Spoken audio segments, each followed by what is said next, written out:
In 1996, I was in the SAS Reserves, and though I was years away from my TV career, life was perfect. I was fit and doing a job I adored. What young man wouldn't love being trained in blowing stuff up, climbing cliffs, and high-speed driving? That summer, I was helping out at a game farm in South Africa and decided to head north to Zimbabwe for some downtime before going home to the UK. Fun, for me. Meant skydiving with good friends. Little did I know how much I was going to rely on the qualities that first got me a place in the SAS. One evening, as the brilliance of the African sun was replaced by the glow of dusk, my friends and I huddled together in a small plane as we climbed to nearly 16,000 foot. The plane levelled out. Someone reached for the door. One by one, the guys dropped from the door and fell away. Soon I was alone. I looked down, took a familiar deep breath, and slid off the step. 3,000 feet. Time to pull. I reached to my right hip and grabbed the ripcord. I pulled it strongly. Initially, it responded as normal. The canopy opened with a crack that interrupted the noise of the 130 miles per hour freefall. My descent rate slowed to 25 miles per hour. Then I looked up and saw something was wrong. Instead of a smooth rectangular shape, I had a very deformed-looking triangle of a chute, which meant it would be a nightmare to control. I pulled hard on both steering toggles to see if that would help. I started to panic. The desert floor was coming closer. My descent was far too fast. I was too low to use my reserve chute. I was getting close to the ground, coming in at speed. And then I smashed into the desert floor. I bounced like a rag doll and landed directly on my back, right on top of the packed reserve chute. It felt as if something had driven clean through the centre of my spine. I could only roll over, crying in agony.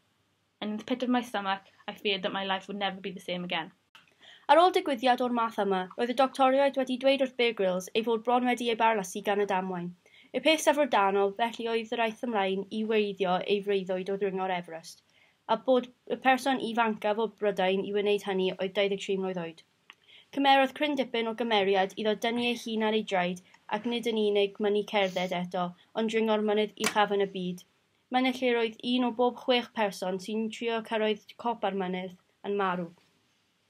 Mae be wedi recordio sawl rhaglen sy'n dangos sut I oroesgyn sefyllfaoedd hynod o beryglus, megis Born Saviour, Man vs Wild, Get Out Alive ac Escape from Hell. Mae pob siwrne yn dechrau cam o'r scam. The greatest journeys all start with the single step. Pan rydych chi'n sefyll ar waelod mynydd, dyw'r copper ddim yn eglir. Mae llwybr yn droellog ac mae yna rwystrau. Y unig ffordd I ddringo'r mynydd yw dechrau un cam ar y tro. Cadwch cwmni da. Keep good company. Dyw ffrind ddim yn ffrind da os ydyn nhw'n gas I chi, yn gwneud hwyl ar eich ben neu yn annog chi I wneud pethau rydych chi'n anghyfforddus â nhw. Mae'n bryd I gael gwared â pobl fel hyn a llenwi eich bywyd gyda ffrindiau sy'n eich cefnogi ac ysbrydoli. Goresgyn ofnau sydd wrth raidd bod yn dewr. Courage is about overcoming your fears. Does dim dewrder mewn cychwyn taith lle mae'r gorffen yn sicr a phob cam wedi ei drefnu.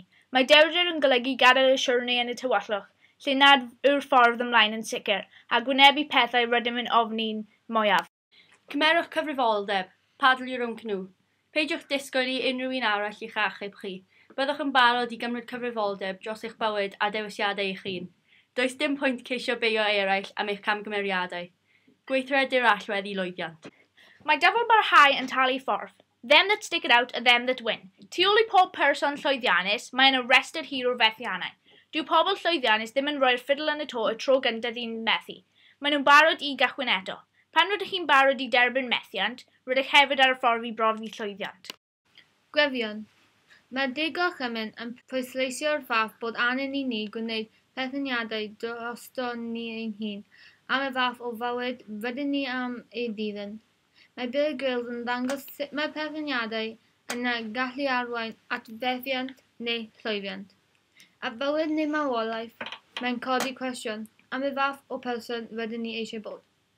Arweinwch ni I fod yn gymeriadau cryf sy'n cymryd cyfrifoldeb, manteision a gyfloedd a dyfalbarhau mewn bywyd. Rhowch gryfder I ni wrth bobl sydd eisiau ein hynny I ni lawr a helpwch ni I wynebu'r dyfodol gyda agwedd posib a bendant. Amen.